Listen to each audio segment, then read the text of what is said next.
icyo kubabazwa kitumarira ntabwo ari ukuvuga ngo bakenera gusiga gukubita ubwoya. Hari ikintu bituremamo ni ukudaterwa ubwoba n'ejo hazaza, kugira ngo iminsi dusigaje turi muri uyu tube tutagishidwa no kuvuga ngo hari haciye ikusi ndayibona mutayibona, hari haciye imbeba ndayibona mutayibona. Inyenzi nayo ni kwakira na Yesu.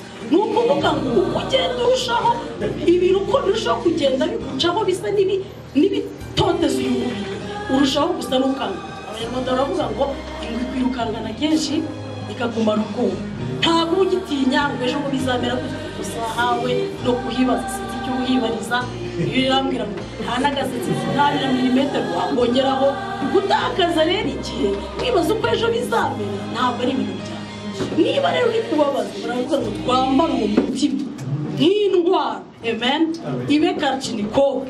Ni ukuvuga ngo umuntu nazana ikintu iki cyose icyo ni tobe, uwundimo afite valere iruta byose, afite imbunda z'uburyo bwose, afite amafaranga y'uburyo bwose. Ntiwangangisha amafaranga nababwiye ngo ntiwamarura ngo iza kugira iki yangirira neza iki se kirenze Kristo. Ntabwo wanterwa ngo umbwire ngo umuragiye iburayi abantu barahangayitse. Ubu dufite benshi bari kuza baje muri vacances, baje ko namwe bamuravuga ngo wambaye kirezi ntamenya gukira. Ni ukuvuga ngo rero n'ubabazwa cyangwa ukabona uri guca mu bintu by'uko promotion yaje, amen. Ukurushaho kuzamuka ni ukuvuga ngo umubiri wacishwa bugufi, uko uzageraho ubure mama gababure hasigare Kristo muri mama gabe, amen.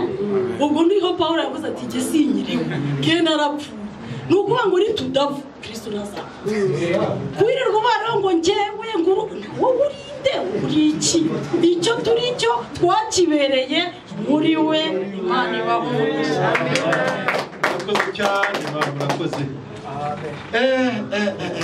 Sasa ngiye repetition yarancitse, ariko akarimbo ubu nagafashe ngiye gukora repetition nayo gutaha tuzongera tukaririmba. Icyo ndicyo nakibereye muri we. Anda gaciro kanje kava mu maraso. Sasa mama nibyo kwe wayihimbye wasanga atabizi kwe. Nawe sagara bikoporo y'ahantu yumvise ubu nabivuga nawe arabihimba tu, ariko atumva ibyo ari byo ya wagaciro kanje kari kabarwa mu maraso. Valeri yapo niyo valeri y'amaraso. Mwene data watubwiye gatoya nawe. Bwira hano tubwire. Hano rero hari mwene data hariya naramukunze cyane cyane. Atubwira ati hano mpakundiye ikintu kimwe, hari umudendezo. Hano hari umudendezo mbere, ariko hari aho bigera nkabona bisa n'ibishaka kurenga. Hari umudendezo, hari umudendezo ushaka kurenga.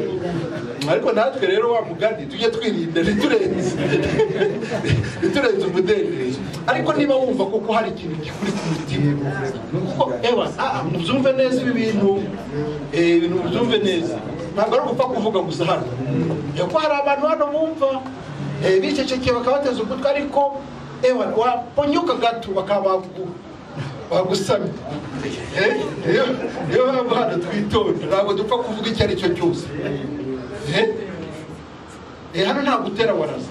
Niyo mpamvu ariko kandi umwumve mutyo ngo kugira ubwoba noneho muvuga ariko muvuga ikibavuye ku mutima. Icyo kintu giturutse mu ndiba y'umutima hari ukuntu cyumvikana neza. Naho umuntu yagobwa cyangwa se yahusha akavuga bidakwiye cyangwa se bitajyanye n'ibyanditswe, ariko wumvise umutima uramwakira, uramwumva uti kabisa ni mwene data, nubwo hari yavuze nabi ariko arateshagujwe, ni ukutamenya gusa, ariko ubundi umutima we turawumva ni muzima. Icyo nicyo tuba dushaka ahangaha. tuba tugira ngo umuntu asohore ibiri mu mutima we. Tubwire cya kintu wumva gihata umutima wawe. Wibagiwe akantu gatoya ukibutse ntacyo. Kuwa kane twaraje dusanga ari nzanye nyine umushyitsi ndavuga ni kuwa kane birirwamo turirirwa twumva noneho uburyo buri butane bya bindi si igihugu. Noneho nje mpasanga abandi bavandimwe bari muri debate n'abakomunisite. Noneho kubera ko nababayemo noneho sarugira agahinda ariko bitari cyane kubera ko natangajwe n'ikintu kimwe. Nabavuyemo 2012 ariko nasanze ntabwo umwuka barimo nta muntu wawukomeka kuko ibintu bavuga ntibirenga bingahe. Nasanze kuva 2012 nta kindi barayishura. Baracyavuga ngo nukubatizwa mu izina rya Yesu Kristo. Baracyavuga ukuntu ngo abagore bagomba kugira imisatsi myinshi. Baracyavuga ukuntu donc ndavise kuba babona indi revelation bagize batagomba kuvuga mu iteraniro. Baracyavuga ibintu twebwe n'ikindi batavuze ahantu urubyaro rw'inzoka n'urubyaro rw'abana. Noneho nza gusanga nukuba muri bari abantu ushobora kugonda nukuba ngo gufata igihe kinini je nababayemo gufata igihe kinini kuko bo nibenda kugaruka ngo baza. Ariko birashoboka ko wenda ari umuntu urimo kuko Imana umwuka bayobora ahantu hose icyarimwe ashobora we kuzuma. Ariko bari abantu bari hejuru bafite amahame na rero nko kuvuga ngo ni bene wacu bandi b'abasilamu kuvuga ngo hanze ya Muhammad hanze rero ya Branham hari ndi yashirwa nukuvuga ngo agaciro kabo kabarirwa muri Branham ntabwo ari muri Kristo. Gufata rero umuntu ufite agaciro muri Yesu n'abango rwose nimuvugana nabo ujye muvugana no mubizi ko ibenda kuba kwambeki ubutumwa bwiza kuko bo agaciro kabo ntabwo karega ko. Urakoze karibu mwene data karibu. Haleluya. Amen. Nishimiye guterana namwe ubu ni inshuro ya gatatu. Ubu ni nabwo bwa mbere ninyutse gufata mikoro imbere y'abantu bangana gutya. Ubundi igihe cyose nahoraga mfite ubwoba najya gusenga mu bintu bigisha nkaza numva ari amaturo kumva baraguhahamura ngo nudatura ibibazo birakuzaho ngo ntabwo inyatsi yakuzaho ngo muzaza n'ituro zo kuboza ibyaha. Ahantu hose naretse no gusenga rwose numva ndabiretse neza niba numva sinzi ukuntu mbaye ntasano hose ngiye kunumva ari amaturo kandi nkanumva bahamura. Ari n'igihe nigeze ngenda ntura igihumbi ariyo mfite yonyine ndaburara. Ibintu byo gusenga rwose ndabyihorera ndabireka vuba abandi sinzi aho nzagera sinzi ahantu nabohokera. Yesu ashimwe rero kubera ko numvise radiyo nza ahangaha ariko biranshimisha cyane kumva ko Yesu ikintu bigusaba atari igitambo atari ikindi icyo ari cyo cyose ahubwo ari amaraso yamenekeye ku musaraba. Murakoze. Urakoze cyane. Kataba twuba abashyitsi we Emmanuel wari umusambu. Amen. Hallelujah. Hallelujah. Hallelujah. Amen. Hari igihe ugera ahantu ugasa n'urota ako mu by'ukuri udasinziriye. Nshimiye grand frère Papi yanajeje nzi ko nje kumureba ntabwo nateguye kuba mu materaniro. Iyo nza gusanga ari amateraniro nk'ay'iki gihe ari kuvunika sibyo ako kuko nsanze ari amateraniro yo mu byakozwe n'intumwa umutima wanjye gusa uri kurota. Amen. Kuvuga abantu barafite n'amagambo menshi yo kuvuga ariko amwe ntatugire umumaro ariko igitumye nemera guhaguruka avuze ngo abantu bazana bakavuga haba hari n'abandi bumviriza ariko ntekereza umutima wanjye turiruka hejuru y'abumviriza hari undi nawe urema kandi akaremera muri uko wasohoye umutima wawe. Rero ndashima agenda umunyagihugu kandi ndi n'umunyamahanga mpamvu ko njya mara imyaka 3 ntajya mu gihugu nageraho akanyobora nk'abayobora. Ariko ndashima Imana ko ngeze hano nkabona ikintu ntigeze kubona kuva navukira mu Rwanda. Ni byiza ikintu nshaka kwisaba namwe mbasaba aya mahirwe ntituyapfusha ubusa sibyo. Yesu yatanze imigati bamwita mwiza ariko batahira imigati. None umudendezo wa hano dushobora kuwutahira kuvuga ngo amina ariko bikarangira amina iheze hano gusa ntigera indani. ndabivugira mu ijambo ryo mu Baroma ibice 2:28 ariko dushimira 29. Umuyuda nyakuri niwe indani nasanze twarakijijwe hano inyuma tukidefiniza ko amatorero ariko atubuza tugaye twambara ibigera ku birenga ariko imitima yambaye mini usigaye twirinda ibintu niba ariko tukabyirinda inyuma ariko mu mitima tukibyimitse ariko reka uyu mudendezo uduhe kubohoka imitima aba ariyo yakira bwabo uruta imibiri hanyuma imibiri izakira ikivuye indani makumyabiri n'icyenda badusomera 2:29 Rwanda ku Baroma ahubwo umuyuda wo mu mutima niwe muyuda kandi gukebwa ko mu mutima n'umwuka utari uk'umubiri niko gukebwa nyakuri umeze atyo ntashimwa n'abantu ahubwo ashimwa n'Imana. Amen. Uyu mudendezo udusunikira kumenya uko twaba kugira ngo Imana idushime apana uko twaba kugira ngo abantu badushime. Muri iki gihe wambaye ikoti cyangwa ukambara ugatebeza igikurikiyeho witwaje Bibiliya witwa pasteur ariko se mu mutima ni kwakubwira so Imana yo mu ijuru iduye umudendezo ugeze hano none agera ahandi ujye ukora ku mitima kuruta iyi mibiri. Iyi mibiri na Yesu yarayikubise arayimanika ariko biranga ariko arashaka imitima. Amen. Data mu ijuru aduhana umugisha. Urakoze cyane mwene data. Amagambo ko aryoshera hari buducike rero niko amagambara ibintu muri ubwo bisanzwe ubuyobozi wa gahunda twaguteye kudeta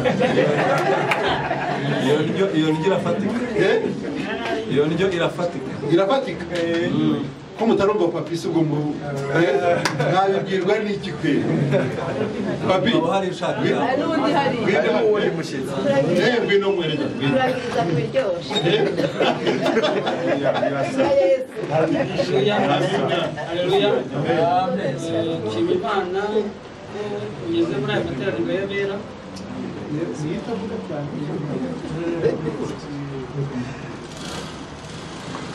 Nshima Imana ko ngeze muri aya materaniro y'abera nabyifuje kenshi sinabishobora ariko nshima Imana ko uyu munsi nageze. Hari umuvandimwe usengera hano ntiyari yaza wandaritse yaje gusengera aho twari turi muri Adeperi mu Gatenga aho twari turi turimo gusengera ku wa kane aza ari nimugoroba mu mwanya wo kubwiriza ko njyewe ntibawuma impamvu batawuma hari baradenze kera ariko nisoko ugisha ubugingo amaze imyaka 3 baduciye nk'abapatura abavandimwe 5 baduciye ariko imirimo y'itorero ntabwo baduciye ngo tugende hanze ariko baduciye uzagira nabo kugira gute nk'izo nshingano ziririmba kugira gute ibindi nk'ibyo ngibyo buriya rero barakuzi neza mugakeke mu Gatenga mu Gatenga mu Gatenga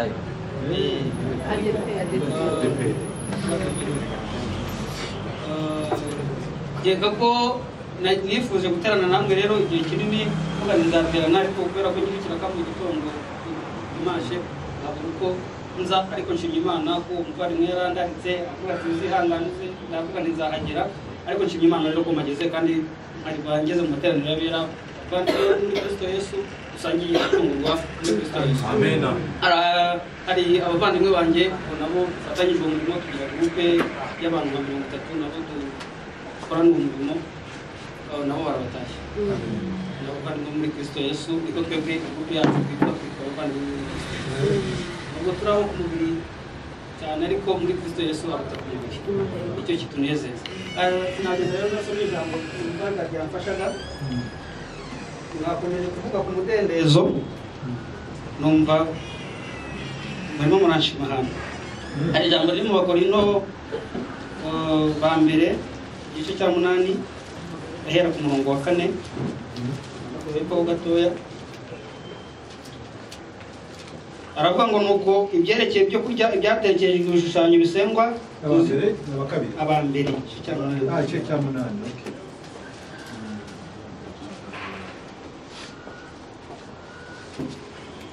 nuko rero ibyerekeye ibyo kurya ibyaterekerejwe ibishushanyo bisengwa tuzi yuko igishushanyo ari ntacyo ari cyo nshaka cyane tuzi ko igishushanyo ari ntacyo ari cyo mu isi kandi yuko nta mana yindi iriho keretse imwe nubwo hariho ibindi byitwa imana ari byo mu ijuru cyangwa ibyo mu isi nk'uko hariho imana nyinshi n'abami benshi ariko kuri twe hariho imana imwe ariyo data wa twese ikomokaho na byose ariyo natwe dukesha byose kandi hariho umwami umwe Yesu Kristo ubeshaho byose natwe akatubeshaho ariko ubwo bwenge ntabwo nshaka ariko ubwo bwenge ntibuzwi n'abantu bose kuko bamwe kubwo kumenyera gukorera ibigirwamana barya inyama zabiterekerejwe bakiyumvamo ko ari imana nyamana babiterekereje nuko ibyo bigatuma imitima yabo idakomeye yononekara nyamara ibyo kurya si byo bitwegereza imana iyo tutabiriye ntacyo dutubirwa cyangwa iyo tubiriye ntacyo twunguka ariko mwirinde kugira ngo uwo mudendezo wanyu udahindukira abadakomeye igisitaza na hato ubu bwenge muzi ntabwo buzwi n'abantu bose. Haleluya. Ntekereza ko Pawulo muri bino bice cya 8 cya 9 n'icya 10 yavuze cyane kuri bino by'umudendezo turimo uyu munsi. Haleluya. Ariko akantu karantangaje cyane ubu bwenge tuzi cyangwa muzi ntabwo buzwi n'abantu bose.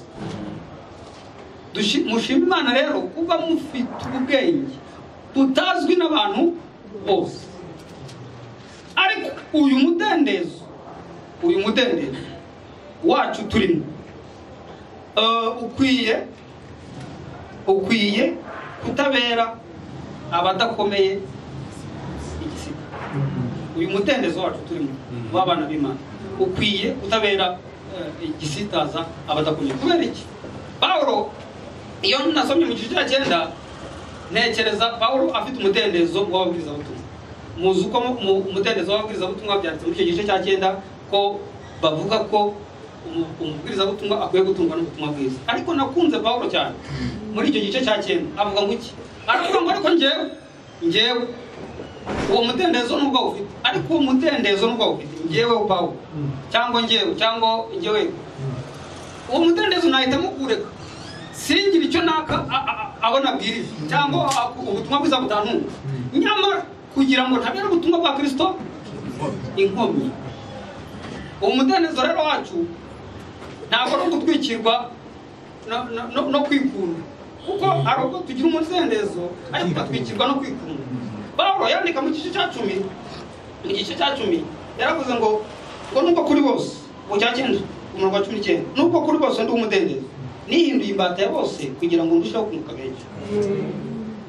Nubwo ndi umudendezo ariko nihinduye imbata ya bose kugira ngo ndusheho kunguka benshi.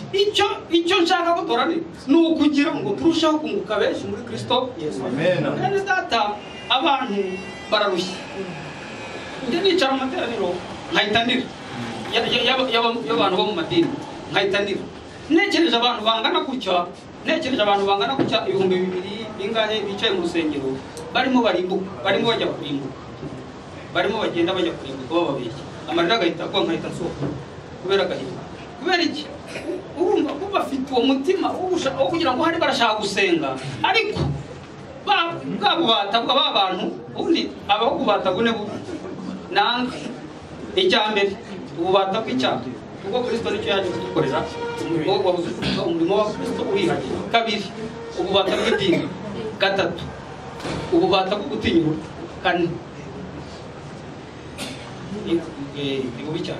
ububata bw'icyaha bwo gutinyura ubw'idini. Kandi nakanatego urandaza kutibuka n'ububata bubi. Iyo tubatuga rero kuri ibyo byose tubaho umudendezo. Haleluya. Iyo tubaho umudendezo dutangira kugengwa n'urukundo rwa Kristo. Nk'uko mama yabivuga dutangira kugengwa n'urukundo rwa Kristo. Iyo urukundo rwa Kristo rero rutugenga naho yavuze ngo nubwo kuri bose n'umudendezo nihinduye imbata ya bose kugira ngo ndusheho kunguka benshi. Kandi ku Bayuda nabaye nk'umuyuda kugira ngo nunguke Abayuda, no kubatwarwa n'amategeko nabaye nk'utwarwa n'amategeko, nubwo ku bwanjye ndatwarwa nayo kugira ngo nunguke abatwarwa n'amategeko. Ku badafite amategeko nabaye nk'udafite amategeko kugira ngo nunguke abadafite amategeko. Ariko ku Mana sindi udafite amategeko ahubwo ntwarwa n'amategeko ya Kristo. Ku badakomeye nabaye nk'udakomeye kugira ngo nuke abadakomeye. Kuri bose nabaye byose kugira ngo mu buryo bwose nkize bamwe. Amen. Umudendezo wacu rero ugengwa n'urukundo rwo muri Kristo Yesu kugira ngo tutaza kubangamira, haleluya, kugira ngo tutaza kubangamira abatagize gute abadakomeye. Uyu munsi ntabwo pasiteri afite igihe yahishuye, ntabwo umuntu wahishura uri buze mu materaniro uyu munsi ahita agera ku kigero cyawe, ntabwo byashoboka, sibyo? Biravuze ngo nkuramuga uko yabivugaga, ntabwo wagiza ngo uhite ugera ku kigero cya pasiteri. Amaze igihe yiga kandi uko akomeza kwiga akomeza kurushaho kugenda yigira imbere. Bivuze ngo rero abadakomeye, uyu mudendezo nk'uko umuvandimwe yarabivuze, dukwiye nabo kubazamura bakagera ku kigero cyacu kugira ngo abadakomeye badasigara inyuma, tukaba tubeye igisitaza cya bagenzi bacu batagize gute badakomeye. Ariko byose ndabyemera kuko njyewe ndi umudendezo, byose ndabyemera, ariko byangirira umumaro si byose. Kubera iki? Byose rwose ndabyemera, ariko byangirira umumaro si byose. Kubera iki? Kubera urukundo. Pawulo mureba cyane, ndagukunda kuko mureba cyane afite urukundo. Yewe yigeze kuvuga ngo mu gihe cyanjye mucyanye nk'uko nanjye nakigeze cya Kristo. Bivuze ngo yigiye imbere, natwe dukwiye kwigizwa imbere mu rukundo kugira ngo tuzamukane twese, hatazagira ukomereka bitewe n'umudendezo wo muri Kristo Yesu. Umudendezo wacu ukwiye kugengwa n'urukundo rwo muri Kristo Yesu. Niko aravuga ngo nubwo twemererwa byose, ariko ibitugirira icyo bitumarira si byose. Byose turabyemererwa koko, ariko ibitungura si byose. Ntihagire umuntu wizirikana ubwe, ahubwo azirikane na mugenzi we. Amen. Reka toze rekeraho, ariko ndagira ngo umudendezo wacu twigizwe imbere muri Kristo Yesu kugira ngo umudendezo wacu turushaho kuzamuza n'abandi. Hari ibyo dushobora kwigomwa nubwo byose tubyemererwa, ariko hari ibyo dushobora kwigomwa kugira ngo umudendezo w'abadakomeye nawo ugere ku kigero cyacu. Imana ishimwe.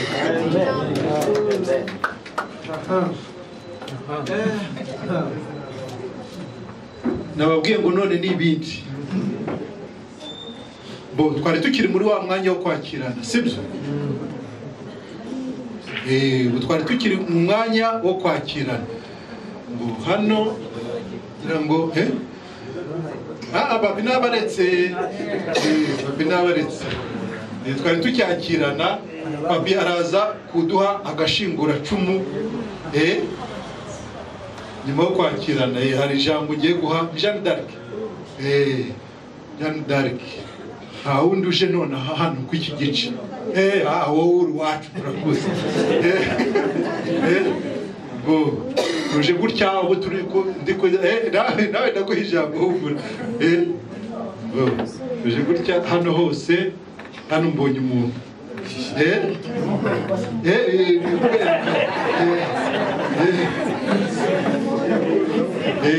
Ngiye kubona mbona ndabonye. Ndabizi.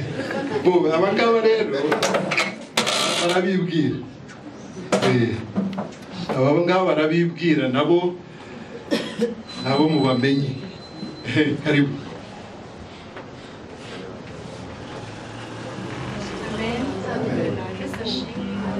Haleluya. Amen. Nitwa Uwamahoro Agripine. Uwamahoro Agripine.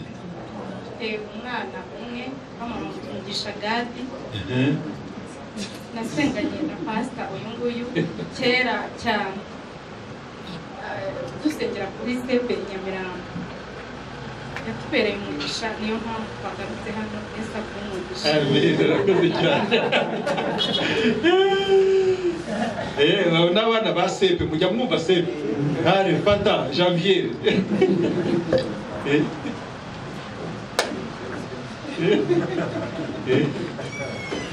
Yesu ashimwe. Amen. Haleluya. Amen.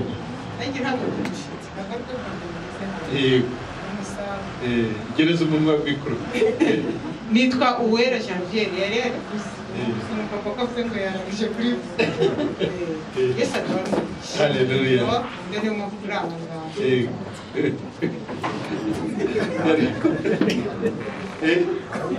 Arundi ego karibu mwene ngwino hano. Yesu ashimwe. Amina. Nitwa Indamutsa Arsene. Indamutsa Arsene. Natumiwe na Mama Gabi. Natumiwe na Mama Gabi. Nanjye ndi umusore wo kugwingira. Nkunda kugwingira mbona ntakura gusubira inyuma. Uko niga ijambo ry'Imana najya no mu itorero mbona ibyo nsoma nyine mbona mu itorero bemeze gutya Imana. Nkazungira rero. Najanga nyine yarambwiye ngo ninzanga ndasobanukirwa by'ubwami bw'Imana ntiranyota ndacyumva nyine ngo ndashaka n'abari ariko ngo witwa Arsene. Arsene rindi Indamutsa Arsene utuye he? Kacyiru. Aha. Indamutsa Arsene atuye Kacyiru. Noneho Jeanne d'Arc tugiye kumuha akanya. Ayayayaya. Naba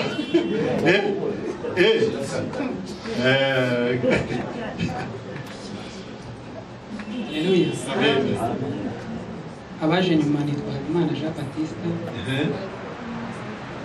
Ndi umugabo mfite abana babiri. Kandi uturutse Gikondo. Naturutse Gikondo. Akiri. Ndashima Imana rero. Ndashima Imana ko numvise ubutumwa bwiza ngakizwa. Maze imyaka itari mikeya numvise ubutumwa bwiza igera nko muri 5 numvise ubutumwa bwiza. Namaze imyaka igera muri 14 ntazi ubutumwa bwiza, nsengera ubugingo buhoraho, mbusaba, nkazamuka imisozi, nkajya za Kanyarira, za Kizabonwa, nkajya mu mazi. Namaze igihe kinini cyane mfite ubuzima, mbayeho ubuzima buteye isoni n'agahinda, ariko ndashima Imana ko namenye ubutumwa bwiza. Haleluya.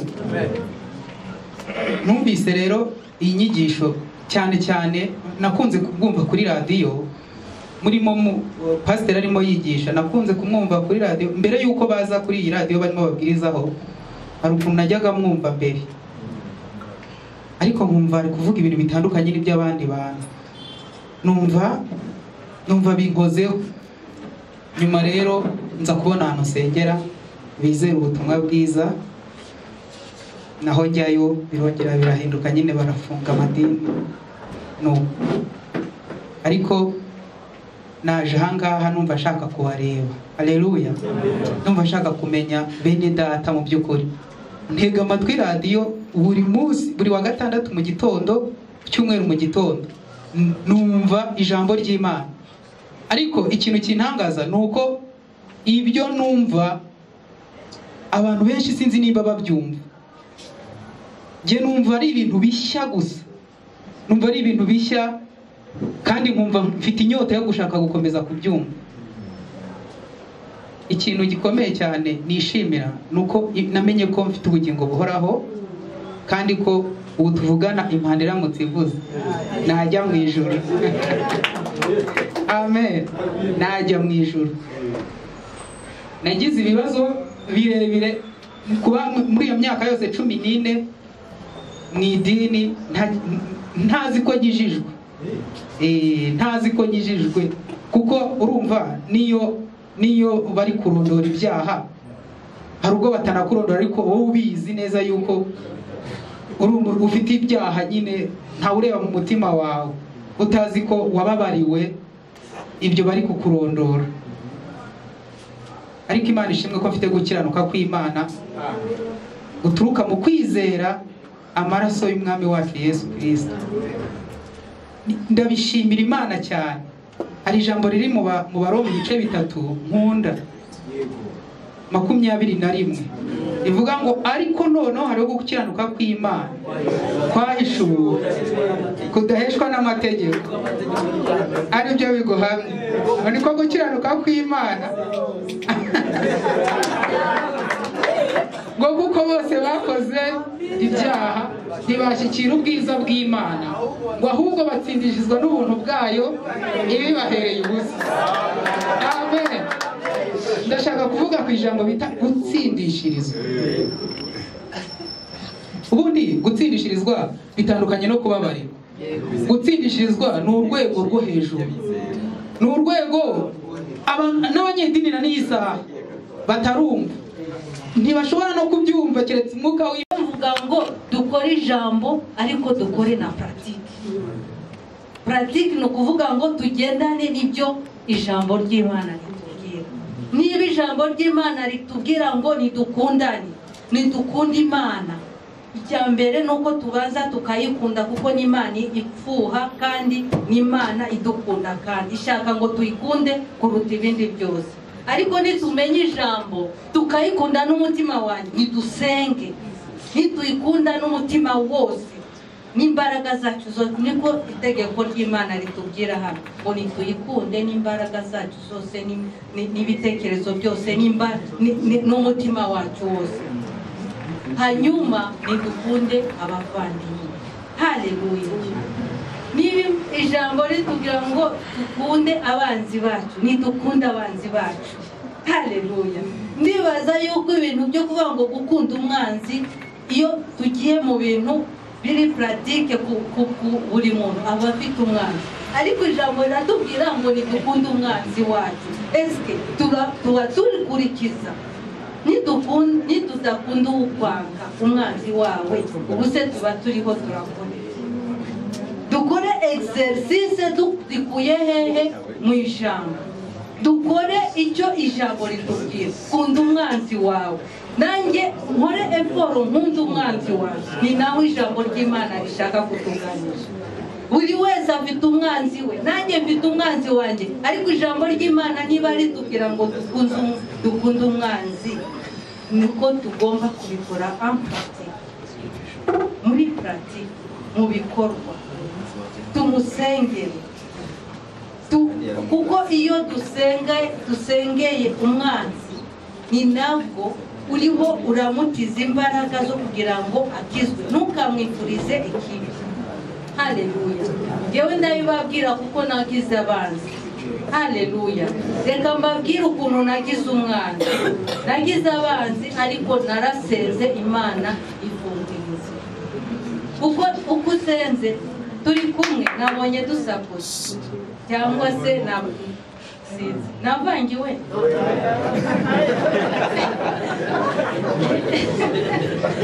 Ni byiza kubaza niba navangiwe cyangwa kuko gukunda umwanzi, niba ari umwanzi bishatse ko, kuko na Yesu Kristo yaravuze ku musaraba ngo bababarire kuko batazi icyo bakora. Haleluya. Aho yari ari ku musaraba nuko yari azi icyo ariho arakora. Ntukifurize umwanzi wawe kibi, kuko ushobora kumuvana ahantu cyangwa akaza akagusaba imbabazi.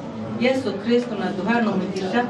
Jewe ndigendera, ndi umumisiyoneri ugenda hirya no hino, ndi Uganda, ndi Kenya, ndi Canada, ndi Rwanda, ndi Congo, hose Imana kuko niyo itugejeje, kuko Imana iravuga ngo tugendane nayo izagendana natwe, kandi nidukora ibi byo gukiranuka bizadukunda kurushaho. Reka tube abana b'Imana, tugendane n'Imana. Yesu Kristo. Akoze cyane mama. Bo ngwino nuvaho papi nawe agiho, hanyuma Moise nakaririmba saba arazavuga hamwe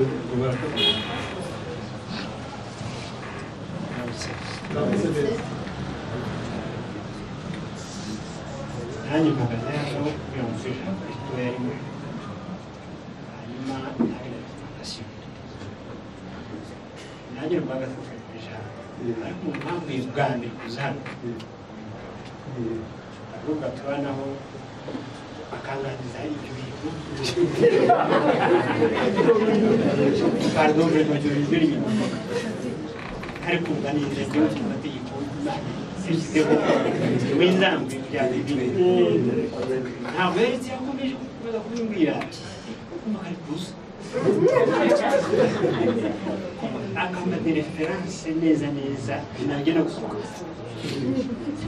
ndacangishwa nagenda iwakiriya mba bakansubiza hajya nanjye hajya twabana uyu mugabo rero akunyaka nawe akatu ariko nkagenda numva la realite mu by'ukuri ibyo ari kuvuga nibyo biri kumfataho cyane n'ubu ndi gukora masters ntabwo madamu ngiye ku ishuri ntabwo nagiye ku ishuri niga vendredi samedi dimanche ntabwo ngiye ku ishuri ariko imana mbabare nabeshye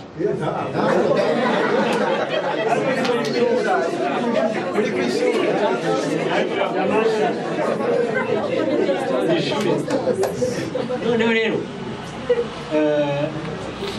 nanjye mpereye ku byo twari tuganira hakaba hari izindi mbuga kuri WhatsApp bavuga akajombamo najomba bagahita bambatukana ubu bifite ibizanye by'inzaduka tutazi koma bashyiraho ibintu ndashimira cyane umukobwa wanjye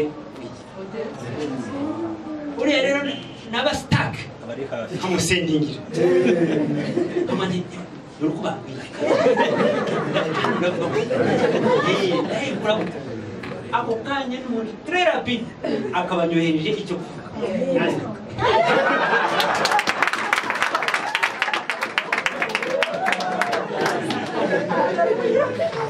bakamara hafi umunsi wose bashya namuhereje na conclusion batanze baravuga ngo okay ngo niba ibyo ngibyo umuntu bafata ibyo yizeye nuko rero icyo kintu mu by'ukuri kiragenda kinzamo ariko nzagira ibibazo iri iwacu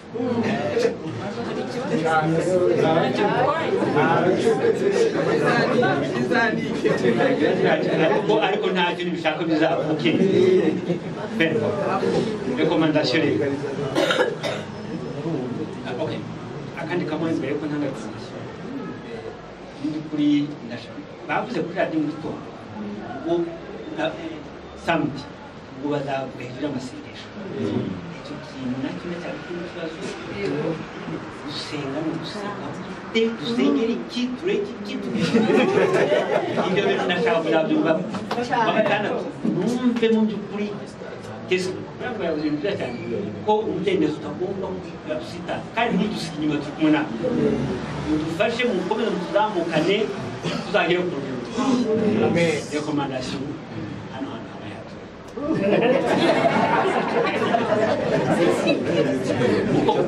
utuma kujya kuvuga ubutumwa ejo muri kuba uyu nazanywe n'uyu nawe nazanywe n'uyu wowe tuzana natwe nituzana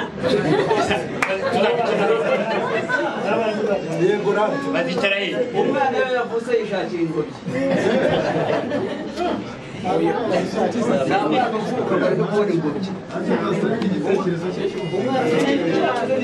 ahora arashyushye kuba hatoya sizambe no kuzagera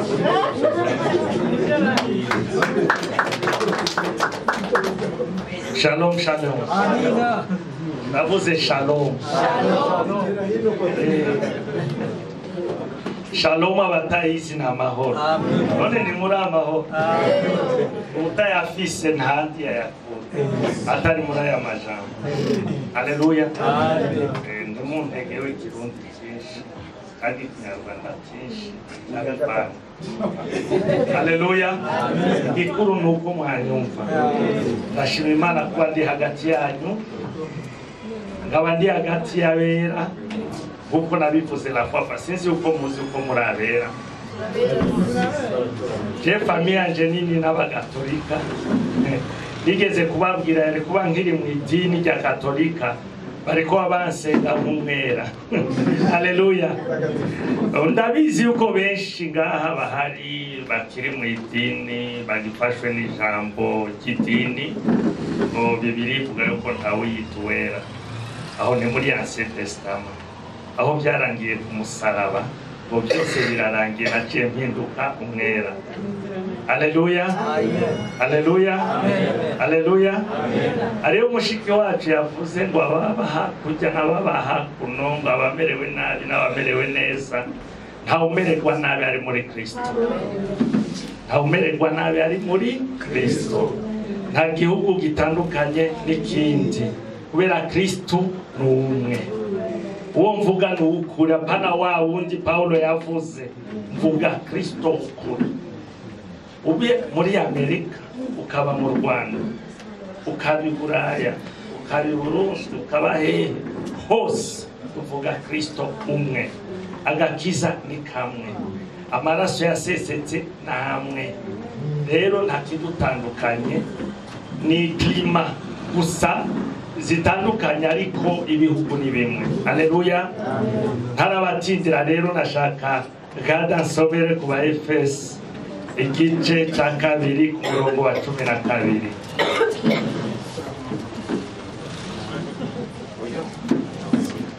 Abefeso 2:12 ati mwibuke ko icyo gihe mwari mudafite Kristo mwibuke ko icyo gihe mwari mudafise Kristo utandukanyije n'ubwisirayeli tugende buhoro mwibuke neza yuko icyo gihe tutari dufise Kristo icyo gihe bavuga murakizi none se amategeko ararangira no muri iki gihe ariho abakiri muri ico gihe haleluya twarahamasi imyaka irenga 30 haleluya twarakijijwe tubaho abadafise Kristo kandi tuvuga Kristo ntibidutangaze uyu munsi ibyo batanguriyeho hose bavuga hano bimwe vuga ikindi dukinishe ubuntu bwa Kristo haleluya amasengesho aza gutwara he aza gushikana he abayapfiramo ni bangahe bashaki ijuru kandi reka mbabwire muri Ancien Testament kuja mu ijuru k'umutunzi ngo numvuye urabona ka egwile urushinge agatoboro k'urushinge ngo kuhacisha iki ingamiye reka mbabwize ukuri autoroute ariho muri Etats-Unis niho hari nini hariho amabarabara 8 kuja mu ijuru uyu munsi ni Nouvelle Alliance ni nka autoroute haleluya rugupfa kwemera Yesu nk'umwami haleluya nk'umwami none hari ikindi namambwira abantu mushaki genda musome abo mbwiriza bose ndababwira mushaki ijuru genda musome Jean 3 16-18 ubwo niko rufunguruza ibisigaye muzabibona mushiki wacu yavuze neza ariko icyo mvuga ni kimwe wewe utokwanka umwasi wawe urinde ko dushobozwa byose natwe ntacyo turwana ntacyo dushaka byose dushobozwa na Kristo umwimika hariho abamwakira je sinakiriye Kristo narimbitse Kristo muri cyo haleluya si jewe nkiriho none wumva waramwakiriye cyangwa waramwimbitse ni wewe ubizi ni wowe uzi uko mugendana na Kristo nta kimwe dushobozwa byose na Kristo muri abashyitsi ku masezerano y'ibyasezeranijwe ari nta byiringiro mufite by'ibizaba ahubwo mwari mwisi mudafite Imana rurema haleluya twaja gusenga dusa reka mbabwire twabivuze n'uyu munsi bahora batubwira ngo tubanze dusengere Israel duhezakire Israel ariko ibya 10 tukabitanga mu Rwanda haleluya ngo dusengere Israel duhezagira Israeli kugira Imana igira iki iduhezagira. Ariko ibya 10 tukabitangahe imihezagiro tukayitangahe muri Israeli. Nitwari dufise iki Imana. Nico gituma mwene data yari ngaha yavuga ngo yaduze imisozi yaraye mu mazi yagize ikintu yashakaga nde ushaka icuda udafise. Haleluya. Umuntu wese adafise ikintu ajya kubishakisha ku misozi, ariko ijambo ry'Imana riri clear, we rirasobanutse ngo igihe niki kandi kirashitse aho tudashakira Imana he canke bangahe bareserva buri mwaka kujya gushaka Imana muri Israel. Ni bangahe bavuye hano baza kuduga ku musozi gushakisha nde Imana. Reka mbabwire nibyukuri ugishakisha ni kubera udafite. Uyu munsi ntiwasiga ugaburiwe ku meza ugende ushakisha ibiryo. N'abari muri iyo nzu bagufata nk'umusazi, bisize ku meza ugiye kubishakisha. Haleluya, haleluya. Ntabatindiye rero nashakaga ati agurukire kuri 19, Efesiens 2:19. aho nyine mu gice cya kabiri nk'uko bimukira abashyitsi n'abasuhuke. Aha tugende buhoro. Ntimukiri abashyitsi n'abasuhuke. Ijambo basuhuke se comme étranger canke visiteur et étranger. Nditukira abashyitsi canke reka mbabwire jewe hano muri izo sindi umushitsi kubera nicaranye n'abera, abazi uko ari abera, abatabizi uko ari abera bazagira ubuntu nabo babimenye. Basi ubu wombaza ngo nukora icyaha ndagikora gute kandi Yesu yarakirangije ku musaraba. Ico wumbwire uko ari icyaha ni Israeli uyu munsi iri mu cyaha. Mumbajije ngo ari haracira iteka ize si jewe ni Yesu yabivuze ngo aho bakabereyeho nibo bwa mbere bakoze iki icyaha kubera abansi. Yes. None ni ico gihe yabivuze bamaze kuva i Yerusalemu gutanga iki kugira bihanike ivyaha ivyo batigeze bakora, ariko uyu munsi bari muri co. Jewe sinde muri co cyaha, dumwera muvyemere canke birandeba jewe jenyene. Haleluya, haleluya. N'abandi bazi uko arabera. Je ndakunda hano cyane, nzampakumbuye kandi mwiyumvira ko tutari kumwe buri jewe mba ndi kumwe n'amatorero dimanche kuri YouTube, nkaba ndi kumwe n'amateraniro ya mbere buri bapfa kuvaho umukozi w'Imana atakansonekira muri ako kanya nta kindi nkora, ndafungura nkumviriza, tuba turi buri munsi basi n'ahandi dukuraho umunezero.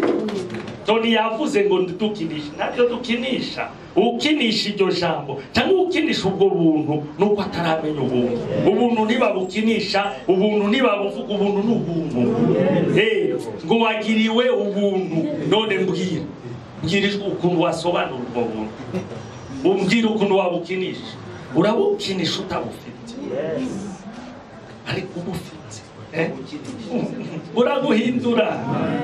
Nta muntu yahinduka. Ninde afise la force hano yo kuyihindura? Ari umwe ndatavuze ngo ari harigira masters, ari harigira iki kugira aronke licence. None utayifise azavuga ko afise licence, ariko we azabivuga après kugira iki kuvyigira, kandi nta numwe azomwinforma yuko ayifise. Ni wazavuga ko afise masters. Ni nkuko ntaco uyu munsi mvuga yuko dumwera abavyemera abavyanka.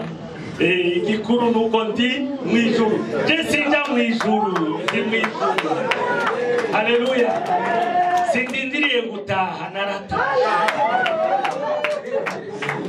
Haleluya, haleluya. Reka mbabwize ukuri, Kristo ni Kristo. Umwita ukundi ni Kristo. tumufate umwana yavutse kuri Noel, tumufate wapfiriye ku musaraba aguma ari Kristo, nk'uko wewe wamushize muri wewe nka Kristo. Umufata nk'umwana azaba ari umwana muri wewe, umufata nka data azaba ari tata muri wewe. Nico gituma uyu munsi ndamwita yuko ari we Père spirituel wanje, niwe daddy wa vrai. Wa vrai.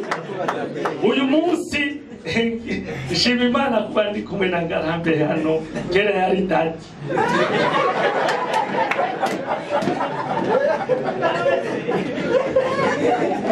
Ariko uyu munsi ni mwene data. Uriya n'umukobwa we amwita dati nka papa yamuvyaye umubiri n'amaraso, ariko mu bundi buryo c'est son frère en Christ. Kubera we hamwe nawe bose babiri n'abageni bande. Haleluya. Madame, papa, umwana bose n'abageni bose ni bene data muri Kristo. None uyu munsi tugata umwanya ukava hano wumvise ibiryoshe nk'ibi, rigira mbabwira nihe mwagenda bakabaha mikoro, nihe mwagenda bakigisha nyuma mukabaza, nihe wahaguruka ngo nanje umudendezo ngo reka ndakubwira mwene mushiki wacu, ijambo kumenya ijambo se ijambo ni umuntu ni Kristo. Ushoboye gusoma ibyo noir sur blanc Genese gushika Apocalypse ukabisubiramo inshuro ijana bikaguma ari amajambo, ariko ijambo ni rimwe. Yes, amaraso yatanzwe rimwe gusa. Ari abinjiye hano bashaka igicaniro, bashaka aho kwibatura n'ibindi. Oya, twarabaye ku musaraba. Haleluya. Ukibona nka kera ntawabikubuza, ariko umunsi uzumva urusha ngo abarushe n'abaremerewe, ariko iryo jambo gisaraba, ariko tukaguma dushaka iki paradilo paradila muri ayo magambo. Yes, tubaye umwe habe. Uyu munsi mu kiganiro twari turavuga kera ukuntu bagurishaga amasambu, amazu, bakazana byose ku maguru y'intumwa. Uyu munsi mu bikore imanza leta yacifunga eglise zose kubera imanza zaba nyinshi.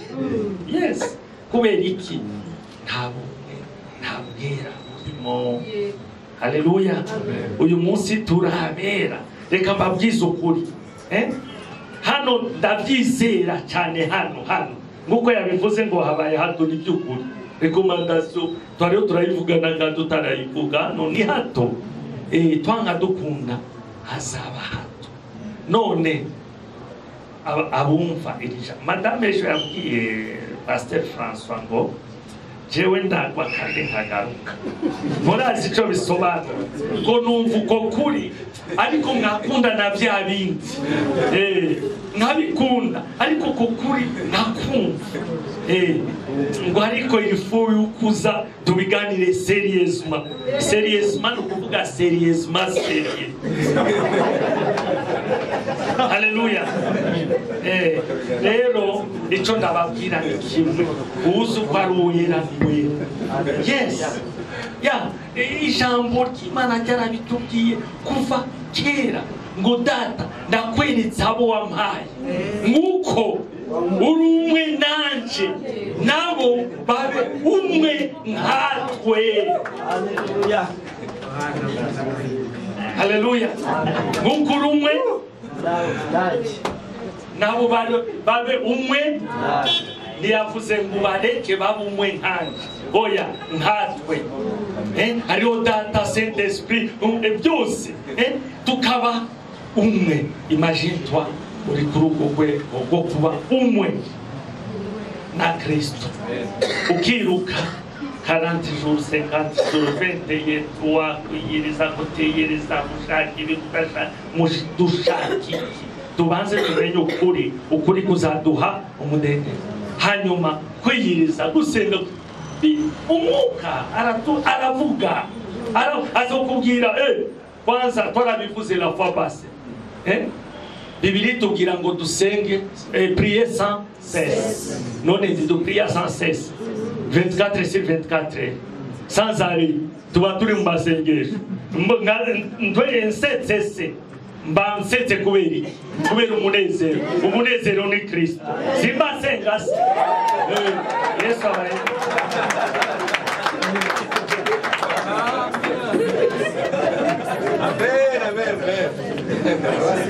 arakoze cyane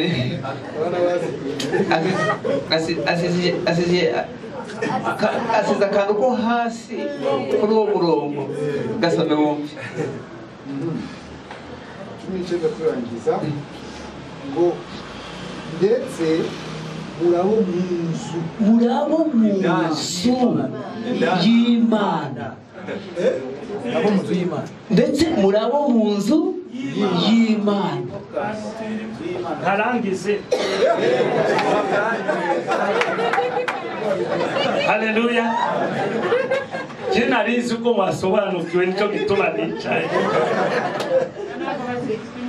natambuye mvuga ngo abajya hehe mu misozi mu mazi bashaka iki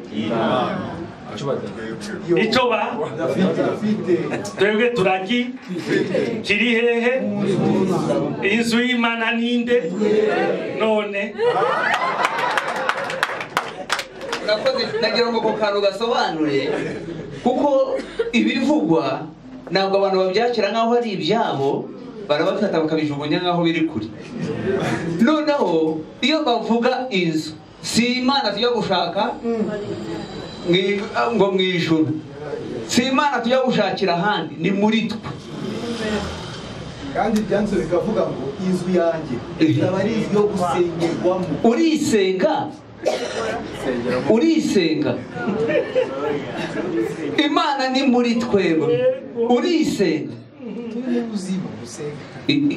iyo tugenda tuba dusenga iyo dukora tuba dusenga iyo tuvuga tuba dusenga ni muri Imana muri twe kutayimenya kutumva ko iri muri wowe urayishaka kutumva ko Imana iri uruhande rwawe urakabakaba ngo ushake ariko muri wowe ni umwe ihagaze ituye muri wowe iyo rero ibyo byiringiro byacu tugahinduka iby'ubwiza biturutse muri haleluya ni Kristo muri twebwe ntabwo tumushaka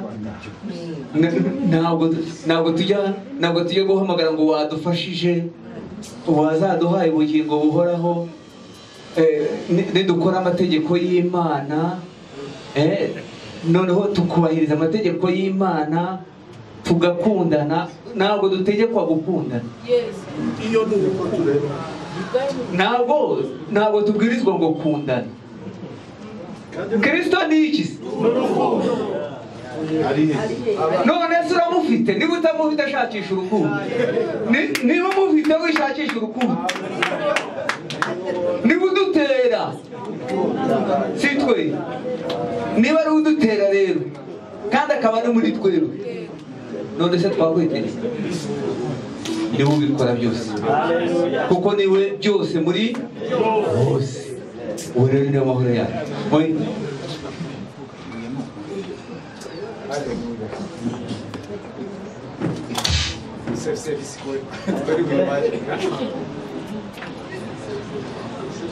Vale, con nosotros ya es. Haleluya. Buriya rero abagabo bampa ariko ubwo pasiteri abapasiteri bari batatu iyo uriya yavugaga rero ndi mu rugo mbona umusaza utabasha kugenda wenda mbona na umusore mwadufashe cyane buriya rero mwe muravuga idini ntabwo murizi sibyo muvuga idini ntabwo murizi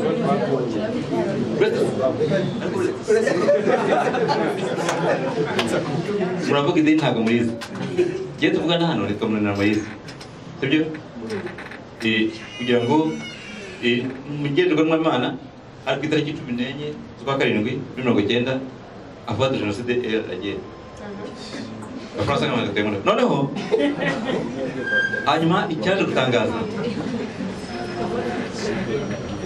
umusiki umudendezo se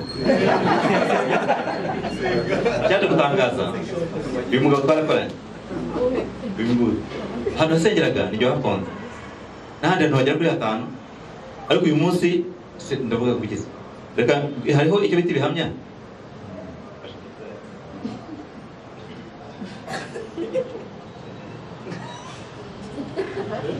ndebe icyo gihamya igihe nagiherewe igihe natangiye gukora umurimo nyobora ndi mwarimu wakibonye ariko nakashi ariko uyu munsi nanone muzi ko naje hano kumbuye mu idini naje hano mbuye mu idini nagezeyo uburenganzira ukunze gucuranga rumwe yabonye fata gitari acuranga ntacuranga barikajya gutya bakayagogo mwongera kuko ibi byuma nawe ukoresha nawe perezida wa korali mwongera nkagera nyo gukora bago noneho ngeze aho ngaho kuko yaba ari ibyo babiri njya gushyira ahandi noneho igihe kiraturenga kuko ni amateraniro baterana abiri hanyuma cyaje gutangaza rero nagiye mbwira pasiteri nk'uyu nguyu ariko uzi ko nshaka gushima Imana oya ndushima Imana siki apana umuntu wakagombye kuba reka babwire niba ntabwo mu nzego nagombye kuba ndi representant cyangwa se regional kurikira icyaha gihamya turimo kugenda ukurikira icyaha gihamya baraga bafite bagiye na gade rebe nagombye kuba ndi representant cyangwa se regional ariko uyu musa none gushima Imana umva wabugenze cyo ubukene bwa nyobwa ndavuze mbwiye ibintu biri kuba muri ADPR mwese mwahita muri reka niririmbe indirimbo ariko hagati aho ngaho badusomera ijambo rimwe Luka 21 n'umurongo wa 29 mu byamagambo make gusa hanyuma niririmbe indirimbo 21 vuga bwana ngo ni sasa umuntu umusubisha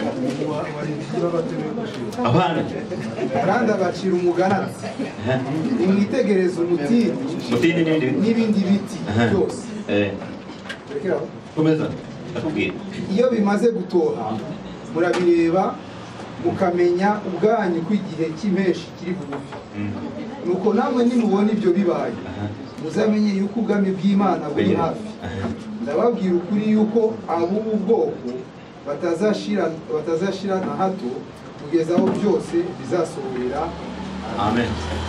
Aya magambo uyu mugani umwe wa Yesu yaciriye Abayisiraheli umutini n'ibindi biti ni bude nagombye kuba naje hano kwa kane ndakugira igisibya musiteri kubonye muri data pasiteri mbwiye ko narwaye indwara nanjye ntazi yamfashe mu buryo ntazi ariko ni rimwe mu magambo twagomba kuganira yerekeranye n'umugani w'umutini n'ibindi biti. Arure reka ngo kujya kuri umugani w'umutini n'ibindi biti nihuta gatoya hanyuma riri imbere ntabwo ndamwigisha. Uyu umutini n'ibindi biti umutini uvugaga ni igihugu cya Israeli, hanyuma ibindi biti ni ibindi bihugu. Turimo kugendana neza kubanyirwa cyangwa se atandukanye. Noneho murabizi neza yuko umwaka wa 70 hashize imyaka 40 Yesu agiye mu ijuru, Israeli yatewe terwa n'umujenerali Tutusi w'Umuroma, abaturage bayo bagera mu hirya no hino mu mahanga, bamaze imyaka mu mwaka 70 ugeze muri 1948 bagishije ibinenge. Muti rero umwami wacu yavugaga ibaga ko Israeli izagera ikabaho hanyuma ikazongera igatoha, bivuga ngo rero umutini watoshye tariki 14 z'ukwa 4 1948 ariko Israeli agaruka ku karita y'isi. Ibindi biti ni ibindi bihugu ubwigenge bwacu Imana itatwese kuri iki kimenyetso cyawe mu Rwanda. Haleluya, haleluya, haleluya. Ibandi bari mu mahanga babaye mu mahanga abakorikora mushenye mu ruti. None rero ibindi biti byakubaga ni ubwigenge bw'ibihugu cyo gutaka impunzi bitewe na data bamusinyata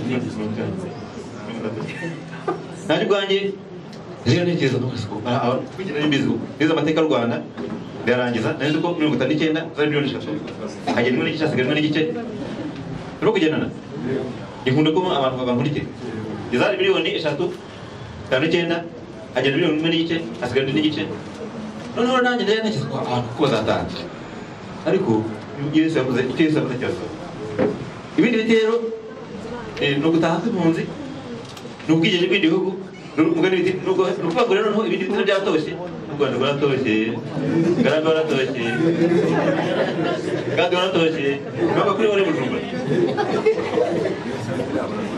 noneho rero kuvuga ngo reka ngarukire aho ngaho gusa nari navuze ko tuzagana ku gihugu kwa Yesu hanyuma ngiye Gisibya ngo nzagaruka kuko nifuza kuzahagarara n'abagabo turimo kuvuga ku bijyanye no kugaruka kwa Yesu Imana igomba kuza Yesu amen yitariye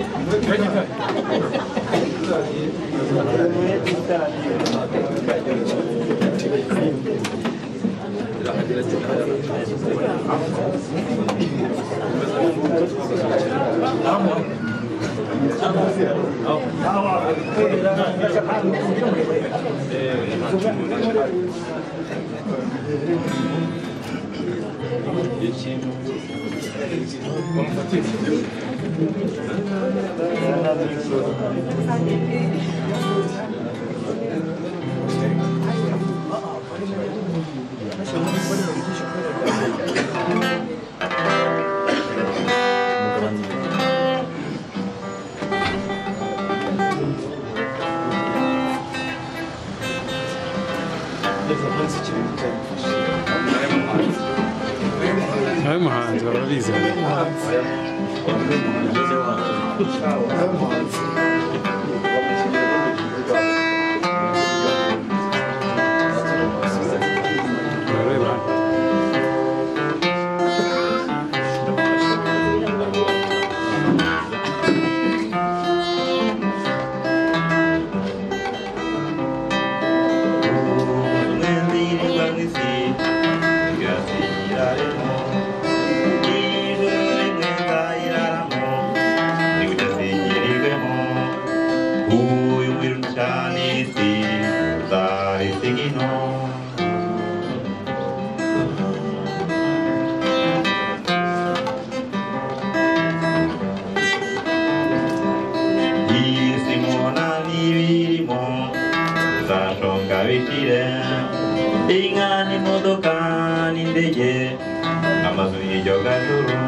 Urakoze Moise, reka tugaruke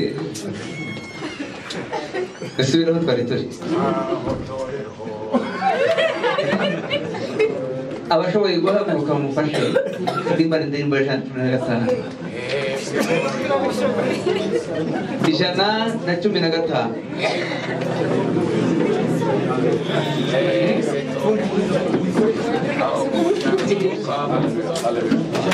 Moja mwibuka ibyo mwirata shonga bishire nabonye urakaje haleluya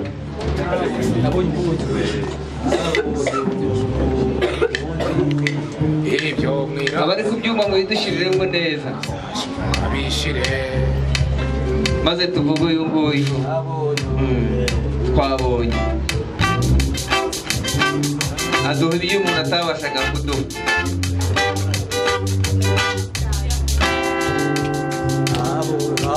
nabonye umukunzi mwiza yaramuze namuzi yafatishije umugozi arirwo rukundo isongoyi zesanteye kuba imbata ye rwose genduwe nawe n'uwanjye kugeza iteka ryose genduwe nawe n'uwanjye kugeza iteka ryose nabonye umukunzi mwiza kera yarapfiriye yaranguza mu bugingo nawe yaragihaye none ibintu mfite byose ntabwo nyibikundira ibyo ntunze nanjye ubwanjye n'iby'uwo mucunguzi ibyo ntunze nanjye ubwanjye n'iby'uwo mucunguzi nabonye umukunzi mwiza byose arabishobora agatinda kaga kose kujirija mw'ijuru umuhanga maziteka bizanizindegege shirubwoba shirubute numazatabaruka shirubwoba shirubute numazatabaruka nabonye umukunzi mwiza niwe nyir'imbabazi niwe mujyanama wanjye nimuntegere iteka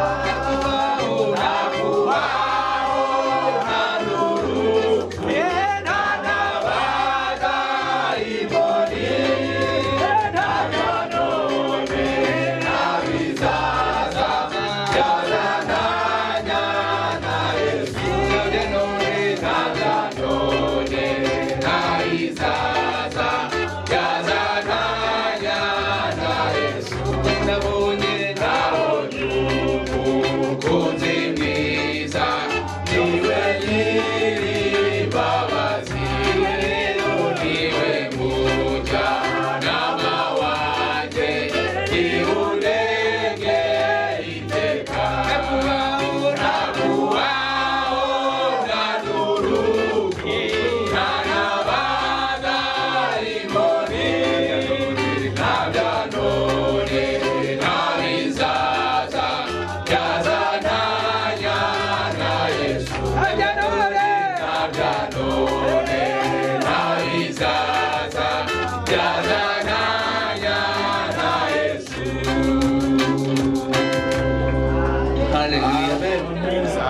Haleluya. Ubundi Yohana niwe warangaga ati uje mwumve arangije yiziye aravuga ati ubwo umwana w'umuntu azaba atikigisha undi kuko wamaze kumwakira nawe akirangirwa n'undi ahubwo ni wa muntu muri we noneho rero uriya muntu muri wowe ni ukwigira. Haleluya. Icyo gihe rero usigara uri ufite za mbaraga z'ubudahangarwa zo guhagararwaho n'umuntu uwo ari we wese kuza kukubwira ngo wagirirwa gutya wahabwa iki ngiki kandi ugifite kuko uruta byose. Uyu muntu uruta byose rero kubwirizwa ngo wahabwa iki kandi ufite ugomba kuwakiguha. icyo gihe waba udafite cya kintu, waba udafite ikintu kidafite imbaraga. Ariko ufite ikinyambaraga kirusha icyo baragusezeranya, uruhu urashaka ko baguha ikintu, ukuvuga ngo ntabwo ugifite. Dufite Kristo rero w'imbaraga, dufite Imana ifite byose, dufite Imana tudashakira ahandi, ituye muri twebwe. Ubwo ubwami bwajyaga gushakirwa mu ijuru, Yesu aje kuba mu mitima yacu. Bumaze kuba mu mitima yacu, ntitwatigiye kubushaka, kuko ubwo bwatwandaga muri twebwe. Ubwo rero ubwo bwami ntabwo twibuka tujya kubushakisha ngo tujye kubusenga, tubusenga tubutuye muri twebwe. Oya, abo ni abagukura umutima, bagahagata imitima y'abantu kugira ngo babone uko babifata. Cyane ko umuntu afite intekerezo ze, kamere muntu hari ibyo yifuza, ibyo adafite kamere irabyifuza iteka ryose. Iyo ubonye ukoroza urakubwira ati uko uciye inzira wabibona, ujya guhaha. Iyo nubwo uhaha ujya guhaha ibyo udafite, ariko ababifite ntabwo birimo bagira, kuko biri muri ibyo rero bicumbitse muri twebwe, ariyo y'amazi. Iyo Mana iri muri twebwe ntabwo tujya kuyishakisha, ntabwo tujya kuyisenga ngo tuyisabe ahandi, kuko iri muri twebwe. Byo ntangazwa n'umuntu ufata igihe agafata icyumweru ngo agiye gusengera Umwuka Wera, ukajya mu rusengero ugafutuza ukiyiriza ubusa, iminsi ingahe igashira ngo urasengera Umwuka Wera, kandi bakoze ngo uri umukristo ngo ndiwe. Icyo gihe wavuga ngo ntabwo ndi umukristo, ndashaka Imana. Kuko ntabwo Umwuka Wera atandukana na Yesu, ntabwo Umwuka Wera atandukana n'Imana. Niba ufite Imana ntabwo ushaka Umwuka. Urabishaka ko ushaka, ugiye gushaka Umwuka ufite Imana, ntuwande se ushaka, ntuwande ushaka. Icyumweru ngo igihe cya Pentekote kirageze, abantu bakajya mu nsengero bagacicikana. Hari indirimbo bigeze gushyiraho, ndabanditse indirimbo y'amadini bakunda kuririmba kuri 25. Yesu yavukiye i Betelehemu, muzaterane hose muzasanga kuri 25. Ntabwo bazasohoka bose batayiririmba. Ni ukuvuga ngo Yesu avukira muri bo kuri 25 z'ukwa 12, ubundi bikaba birarangiye. Nicyo gituma ngo mushaka ubudasiba, arabacika akagenda. Ariko rero twebwe yadufashe mu biganza, kandi nawe uzatuvunamo habe n'umunsi n'umwe, kuko turamufite, ari muri twebwe. Haleluya. Reka twumve ijambo ry'Imana, tugatanga icyo dusigaranye pasiteri atugezaho ijambo ry'Imana. Turaza gutanga n'umwanya ufite ikibazo uburyo aza kukibaza, kugira ngo twese tugendere ku maboko umwe. Murakoze. Murakoze cyane. Reka twinjire mu ijambo ry'Imana nk'uko bivuze, ariko kandi bishimiye kubana na mama Alice, yani nyirabukwe wa Gadi. Nawe ni muramuwe. Ubwo twari twamaze kwakira abashyitsi, ubwo bavuze nyine kubera ko baje nonaha, Imana ibagire neza. Reka twinjire mu ijambo ry'Imana tudatinze. Mu rwandiko Pawulo yandikiye Abafilipi, igice cya 2. Harya itorero ryacu ryitwa iri Umutima wa Kristo. Wazara habyavuye. Reka dusome ku murongo wa 5. Urwandiko Pawulo yandikiye Abafilipi, igice cya 2, umurongo wa 5, haragira hati: mugire wa mutima wari muri Kristo Yesu. Uwo nubwo yabanje kugira akamero k'Imana, yatekereje yuko guhana n'Imana ari ikintu cyo kugundira, ahubwo yisiga ubusa, ajyana akamero k'umugaragu w'imbata, agira ishusho y'umuntu, kandi amaze kuboneka afite ishusho y'umuntu, yicisha bugufi, araganduka, ntiyanga no gupfa, ndetse urupfu rwo ku musaraba. Haleluya.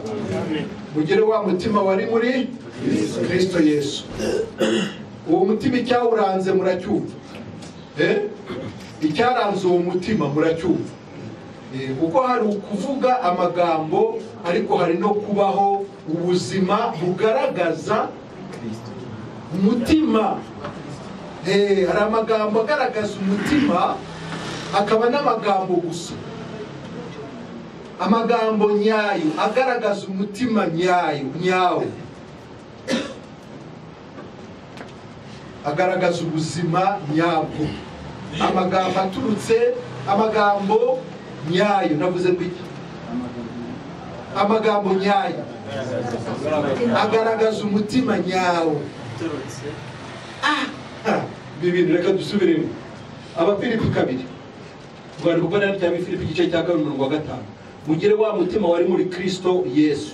Uwo nubwo yabanje kugira kamero k'Imana, yatekereje yuko guhana n'Imana ari ikintu cyo kugundira, ahubwo yisiga ubusa, ajyana kamero k'umugaragu w'imbata, agira ishusho y'umuntu, kandi amaze kuboneka afite ishusho y'umuntu, yicisha bugufi, araganduka, ntiyanga no gupfa, ndetse urupfu rwo ku musaraba.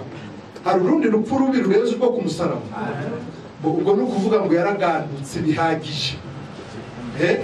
Uwari Imana akemera guhinduka umuntu, ariko noneho nta nubwo ari umuntu gusa usanzwe. Yemeye kuba umugaragu w'imbata. Ariko muzi imbata, noneho tekereza imbata yagize umugaragu witwa Yesu.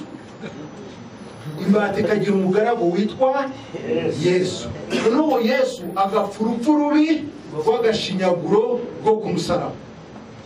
Azize iki? Ubwo arinda ari umugaragu w'imbata ari uko yaburaniwe. Ubundi umuntu twumvise wakoze ikintu kidasanzwe, umuntu wakoze ikintu kidasanzwe ni umwana w'ikirara. Umwana w'ikirara yari afite umuryango umeze neza, afite umubyeyi ufite akantu, ufite ubutunzi, umwana wo mu bisubizo. Tekereza rero kubona umwana wo mu bisubizo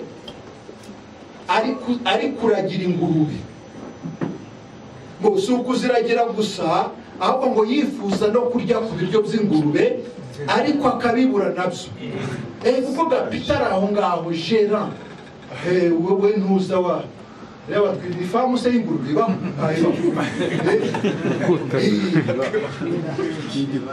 Hari umuntu uhagarariye ngo yifuza kurya n'ibyo kurya z'ingurube zasigaje, arabibura. Yazinaniye. Uyu nguyu yaratangaje. Icyamugejeje aha ngaha ni iki? Si ubuswa bwe, ni ukutamenya kwe, ni ubupfu bwe. Avuye mu bisubizo agiye mu bibazo kubw'ubucucu bwe. Ariko undi we afite akamero k'Imana, ngo asanze guhana n'Imana ntacyo bimaze. Ubwo hari icyamuhataga, hari impamvu yatumye yemera kunyura mu izo processes zose kugeza apfuye urupfu rubi rwo ku musaraba. Nta kindi yashakaga uretse kugira ngo agucungure wowe nanjye. Nta kindi yashakaga uretse kugira ngo agucungure wowe nanjye. Uyu munsi duhinduka abana b'Imana tubiheshejwe no kumwizera gusa. Nta kindi dukora. Wamubeshyera yavuga ngo hari indi bitwaro yatwikoreje. Yaratubwiye gusa ati nimunyizera, isoko y'amazi y'ubugingo izadudubiza iva muri mwe. Nimunyizera, ibyo gusa. Isoko y'amazi izadudubiza iva muri mwe. Rero numvise nshaka kuvuga ku iki kintu kuko nasanze ariyo soko y'ibindi byose. Murabizi icyitwa iyobokamana ni ikintu cyogeye ahantu hose ku isi. Iyobokamana, ubu abantu barasenga abantu barasenga ku buryo kubona umuntu udasenga muri iki gihe ni nk'umwe ku gihumbi. Ngo ntasenga ngo ntagira idini. N'udafite Imana rurema ntabuza kandi kandi afite. Shobora kuba agendana agace k'igiti, shobora kuba afite agashusho kamwe, shobora kuba se ufite ikinyamaswa nk'iki kiri aho imbere y'aya marembo, gusa agomba kuba afite ikintu asenga tu byanga bikunda. Abantu barasenga kandi reka basenge, reka basenge. Buriya tuzigisha neza kuwa gatandatu ubwo tuzatuvuga ku masengesho, turebe inkomoko y'amasengesho. Kuki abantu batasenga kandi bari mu bwo buzima? Wibwira ko uriya mwana atasengaga? Uriya mwana wari mu ngurube. Umuntu ugeze ahantu yifuza neza kurya by'ingurube, buriya wibwira ko nta kintu. Buriya amasengesho arimo kwishi, hari n'ubwo yavugaga ati iki gikapita cyo cyarwaye basi none nikibone ngaha ngaprofita kurya kw'ibi biryo. Byose si isengesho. Iyo bakirukana kanzamura igrade, tekereza bagapita uw'ingurube. Buriya rero gusenga hari ahantu byaturutse. Ndagira rero ngo tuvuge gatoya ku byerekeranye n'isoko y'ibyiza, isoko y'ubugingo, aho iby'ubugingo bituruka. Kuko turaterana gutya turasenga ni byiza, turiga amashuri ya teolojiya sawa, ariko niba ibyo twiga bidashingiye ku isoko nyayo, isoko nzima ari wo mutima wacu, ndababwiza ukuri ibyo twakwiga byose ni ubusa. Ushobora kwiga cyane ibya teoloji, katwivugire teoloji uko niyo yacu. Mwene data ari gukora masters, ibyo ari gukora mu masters numbaze, ariko bigomba kuba ari ikoranabuhanga tu. Kuriya n'umuntu ICT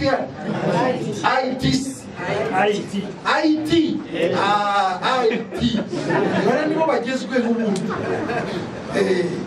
ubu turavuga ubutumwa hano, ubu turi kuvuga ubutumwa hano, ubutumwa bubasha kugera ku isi yose mu masegonda kubera bariya. Bariya bashobora kugukorera akantu gusa kagukonekita n'isi yose, ukaba uri kwandamaye, abari hehe bari kukubona, bari kugukurikira, bari kukumva. Murumva atari ibintu byiza cyane. Kwiga rero ni byiza. Reka ngaruke kuri teoloji yacu, kwiga iby'Imana. Kwiga iby'Imana, ukiga Bibiliya, bakakubwira ukuntu isi yaremwe, ukuntu byari bimeze, ukuntu Adamu yabayeho, ibya Kayini n'ibya Abeli bikaza, muri Egiputa bikaza, mu bahanuzi kugeza igihe cya Yesu ndetse no mu byahishuriwe Yohana. Barashobora rwose kubikwigisha ibintu byose ukabifata neza, wahagarara imbere y'abantu kabisa ukabemeza mu bumenyi tu. Iri jambo mu Kigiriki rivuga ngo ugasanga akubisikirwa ni intiti kweli. Urabona Pawulo urugendo rwe rwa mbere rwahereye ahangaha ruragenda arusoreza ahangaha, none urugendo rwa kabiri rutangirira aha ruragenda rugera ahangaha, urwa gatatu sasa niho yahuye na kanaka, noneho amujyana ahanara ugenda ukuntu ukavuga ati kweli asoma asoma. Ariko ibi ngibi byose, ibi byose yasomye, ndababwiza ukuri nta nubwo byanyeganyeza n'ubu.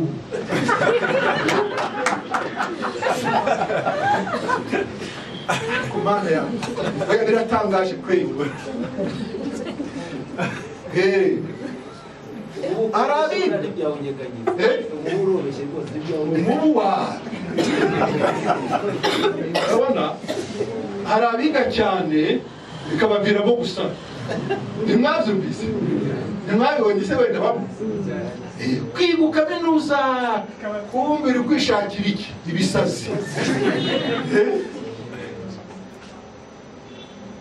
Niyo mpamvu ibintu byose bidafite ishingiro ryiza, ibintu byose bidaturuka mu isoko nziza, ndababwiza ukuri ntacyo bimaze. Reka murebe icyo ubutumwa bwiza bugiye gukora hanze aha ngaha. Ndababwiza ukuri, ubutumwa bwiza bugiye gusambura ibintu bugiye gusenya iminara, bugiye gusenya Aimable yagiye yakoze Babere nabonye yohereza ntibaragakwiye hehe nawe kandi yohereje ku rubuga kari umunara kuna amadini yatangiye Gatulika iyi biragenda byubaka umunara kugeza kuri utu dutumbitumbi twa none iyo minara ukuntu izamutse wahanuka hariya igufa ntiryaboneka. Ubu rero ubutumwa bwiza bugiye gusenya byose, ibintu birebire by'ibitaje n'ibiti byose bihirinde bikubitwe hasi, kuko Yesu niwe wabivuze ati igiti cyose data atateye Bwana kigomba kuranduka tu, uko byagenda kose uko bizamera sinkuzi, ariko ndikubyumva ni kumva ubutumwa bwiza bugiye gukubita hasi ikintu cyose kikiriye hejuru kurwanya Imana, cyose kigiye gukubitwa hasi. Abantu bazunge muzunga wa mugani wa mugabo, abantu bazunge muzunga bize teoloji nyinshi, bafite doktora n'ibiki byose n'ibyubahiro n'ibibishopu n'ubupostors n'ibiki byose, bakora inama bibaza ibi bintu tubigenze dute, ubu butumwa twabuhagarika dute, amazi yatombotse wayahagarika ute? Ntabwo wagomera amazi yatombotse, byibura basi yashobora no kuyaha inzira akitambukira, ariko wibeshye tungura yagomera yaguhitana. Ubutumwa bwiza bugiye guhitana ibintu byose bitari ku rufatiro, kandi urwo rufatiro si urundi, ni Kristo Yesu. Kristo Yesu.